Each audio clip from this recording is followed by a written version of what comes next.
journey. Breathe and let it be. Everything is meant to be.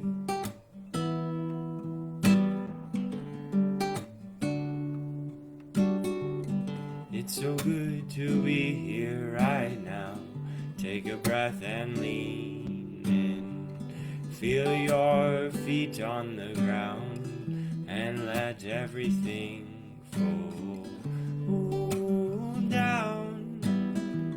Even your fears and your walls, they've grown too tall for the here and now, 'cause it's all in the name of family healing. It's all in the name of family healing. Oh, I know that my soul is on fire, and I'm here to spread joy and love, to be good enough to learn from all my mistakes. That's why I have grace, 'cause it's all in the name of family healing.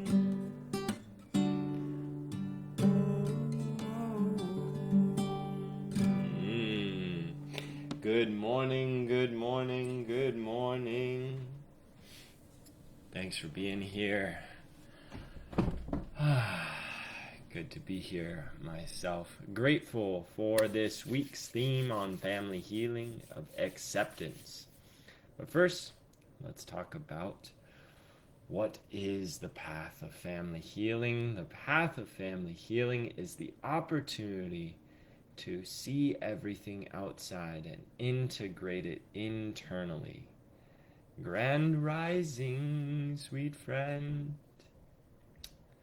It's the opportunity to see everything as an opportunity, even the most painful things. Now, I say that with a lot of love because I have and continue to go through some of the most challenging things in life. And each of the, relationally specifically, and each of those experiences gives me the opportunity to practice more love, to open my heart, and to keep it open no matter what the conditions are outside. This doesn't mean abandoning and avoiding and la la la, and it doesn't mean not showing up.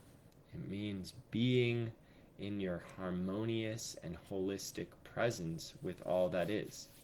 So I speak about the path of family healing as an opportunity to move closer towards unification, unity within ourselves, heart, body, mind, mixed order, soul, and outside, to be in a holistic community, a holistic family where love is so effortlessly circulating. And that means all of those places that are not ready to receive love, or resistant, or afraid. So what a gift it is to be here with you in this topic. And today's topic is acceptance. Oh my gosh. Accepting some of the more sticky things can be hard. Accepting the beauty can be hard. Really accepting that people love and care about you can be incredibly challenging and equally hard to receive. So being present with what is, it's the awesome opportunity to practice acceptance. So we'll talk a little bit more about how accepting someone else exactly where and how they are. They just yelled at you. They just ran away. They just blamed you for something. They don't respond to your text messages. They don't call you ever. I think the list probably goes on. Why do we want to practice? We could talk about why we do that, but let's just focus on today. Why do we want to practice acceptance? of those things is because our emanation of unconditional love will help us to love those parts of ourselves that do those exact same things. We say, I vow never to do such a thing to a friend. I will always respond. I will always show up. And then it happens. Maybe subtly, maybe just energetically. And that's the point, is this is not about comparison ultimately. This is about full love and acceptance in the here and now, in this moment. Any place, here's the guide point, any place that we are not accepting of what is in the moment with someone else is an opportunity to bring in either aligned action for ourselves or aligned action for the group. So that could mean tending to your emotional body and saying, wow, they are showing up in this way. This is making me feel this way. So this is an awesome opportunity to practice. And before we get more into it, we'll just do an improvised song. If you're here live and you want to share a word on acceptance, then we can sing about it.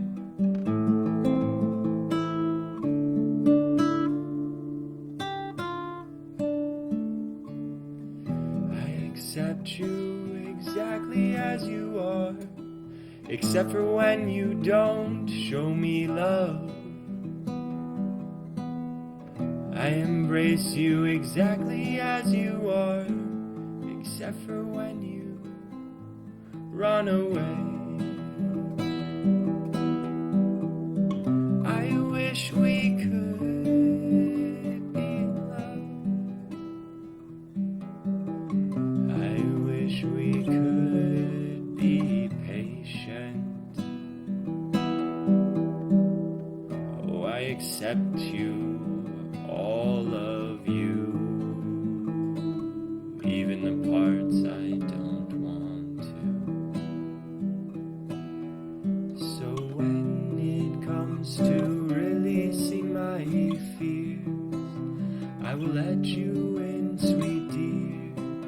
I will open to this beautiful mirror.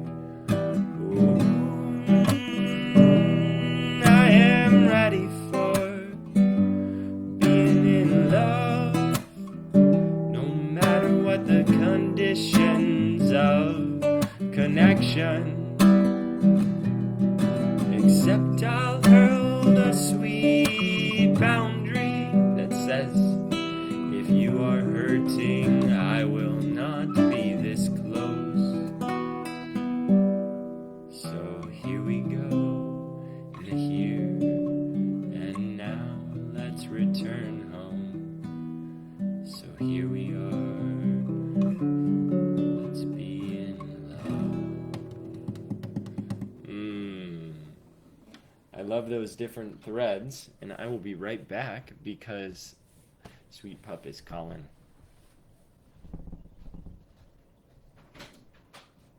Hi, buddy.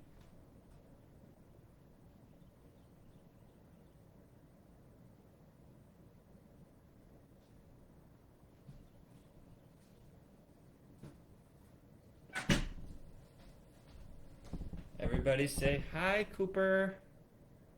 I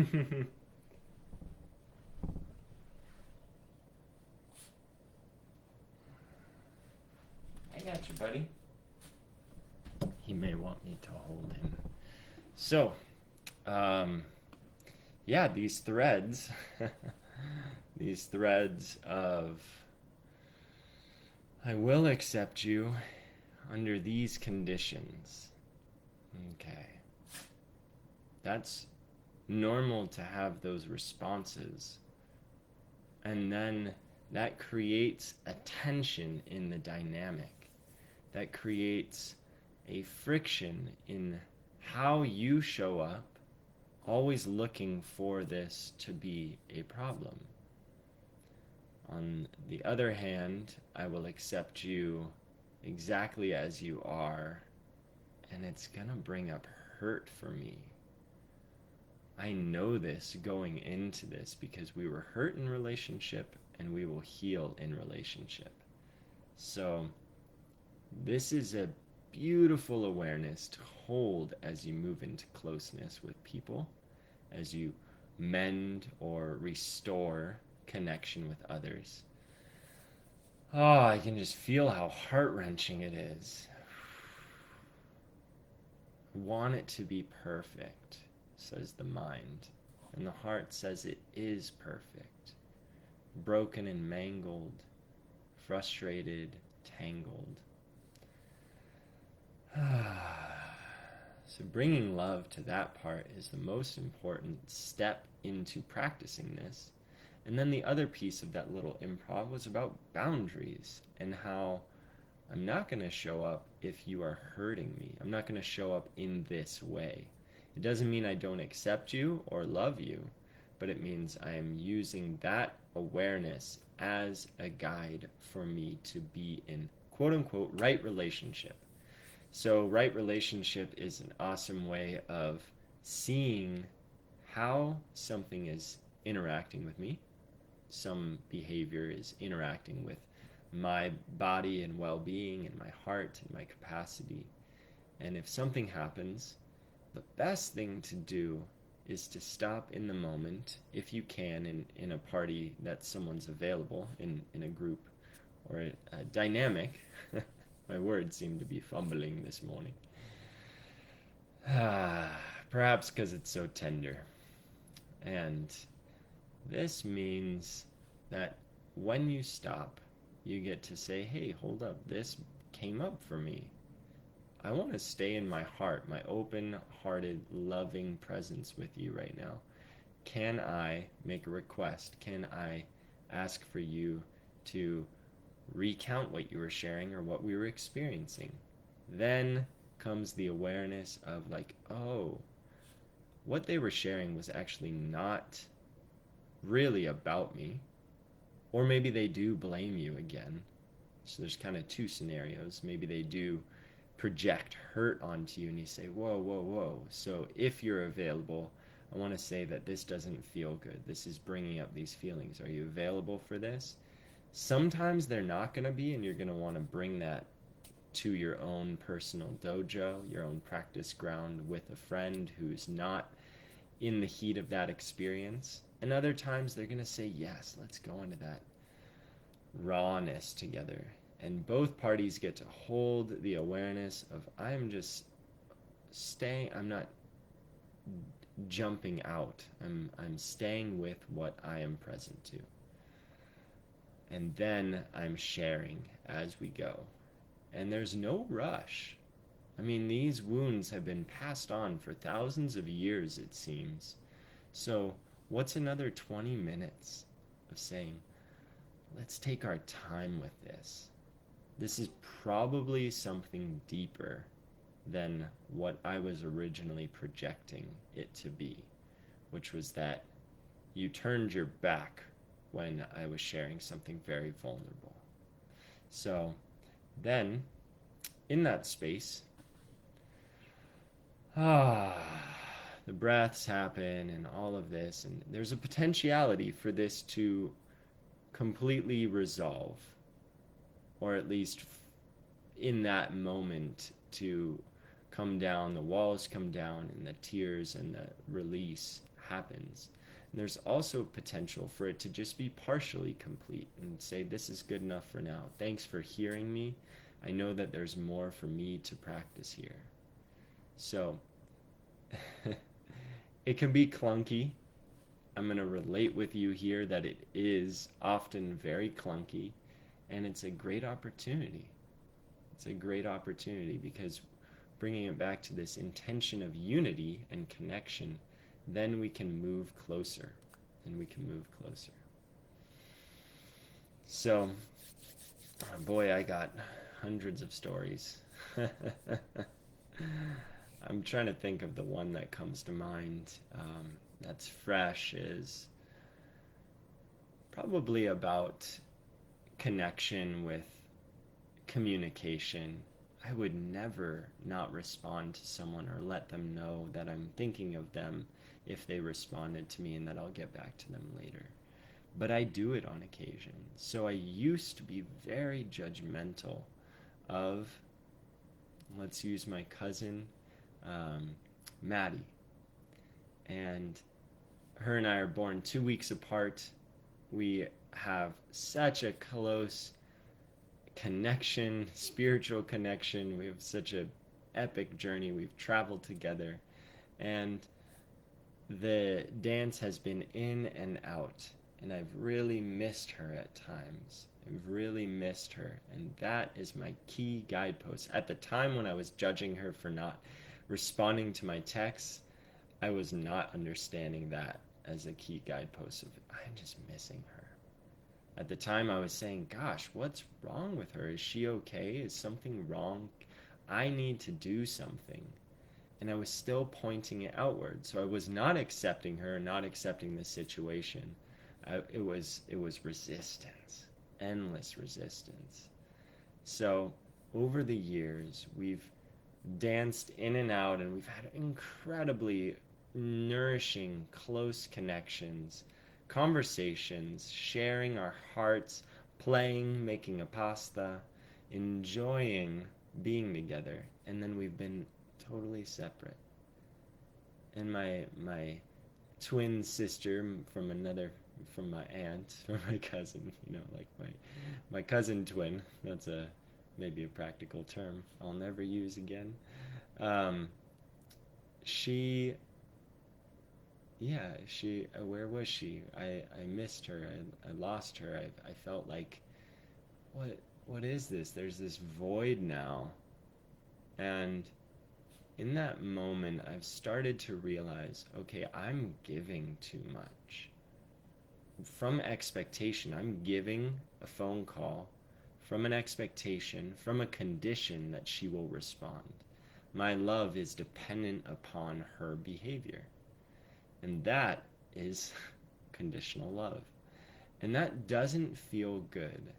Even though it might be really genuine to want to connect, if we're giving from this place, then it ends up tainting and murkying the water of that connection. So there's this really wonderful chance for me to say, whoa, why do I perpetuate this? Why do I keep feeling this? Where am I not being more direct with my communication? Where am I overstepping and not just tending to what I'm feeling?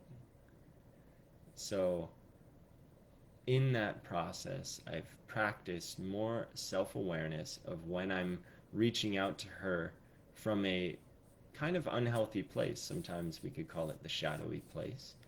And then I'm practicing, okay, I'm going to tend to myself, this emotion, this feeling, and then I'm going to come back to this. Do I still feel like I want to send her the message? Maybe I don't send the full message that I originally wanted. My hopes and dreams. Let's go travel together. Let's write a song together. Because that is leaving me hanging. Now, there's such a gift to practicing that extension into vulnerability. Such an awesome opportunity to give and lean in to that edge of discomfort. Because we don't know. We need to take risks, but we want to be mindful with our risks. High risk, high reward. Any tier of that can be brought into your awareness here. So through that, I've come into a much healthier relationship where I still really miss her. And that's just all right. That's great. It's sad. I love you, Maddie. I can just be there. And then all that right action will happen. I send the message, I get on the phone, she calls, and it's happened throughout the years where we have continued to build closeness through this journey without more ruptures, more resentment building. And that's really what we're also getting to, is practicing acceptance is going to keep from creating more tension in the relationship. And sometimes tension is the necessary force to bring that healing about through that pain into the connection. And I also think that that can be a really challenging path. And I talk about this path because it's an opportunity to take a smoother road. Maybe it's not so smooth anyhow. But now we're in a great place and we continue to move in that direction of closeness. And I can own on my side that I miss her and I love her. Do I feel any resentment? Do I feel any hurt? Maybe small moments, but most of the time I'm just sending our relationship love. And that's where I hope and wish you to land in all of your relationships in the journey of acceptance. So the Right Now tool, you've kind of already got it through just what we were sharing, but bringing to awareness this person, setting the 5-minute timer, bringing to awareness, what are my core feelings here? Asking the question, do I accept them as they are? Do I accept the relationship as it is right now? There. Be present with that. Write it down. Core emotions. Okay, I'm here. This is perfect. Practice that. Then move into, this is perfect as it is. What do I need to tend to my side of the relationship? I need to smooth out this resentment. What are my behaviors that are building up more resentment and hurt? Then, moving closer to that space, is there something deeper that needs to be tended to? And is there an action that I can take that will help me to completely shift this? Or at least move some energy? Write that down. Practice some version of action. And then come back into acceptance.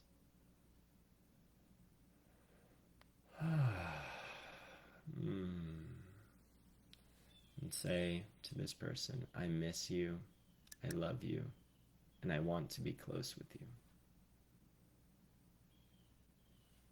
Give yourself a hug, a pat on the back, caress on the cheek, whatever it is. Thanking yourself for moving into that space. And then your journey's not over. That's just the beginning. That's just a practice to show up in relationships. So, thanks for joining today. I appreciate this topic so much because there are some relationships that I have some deep acceptance for, and others that I say, whoa, I really have some complex feelings here. So reach out to me if you have any questions. If there's that one relationship you're like, I just can't do this. This is too hard. Why would I want to accept them after they did that?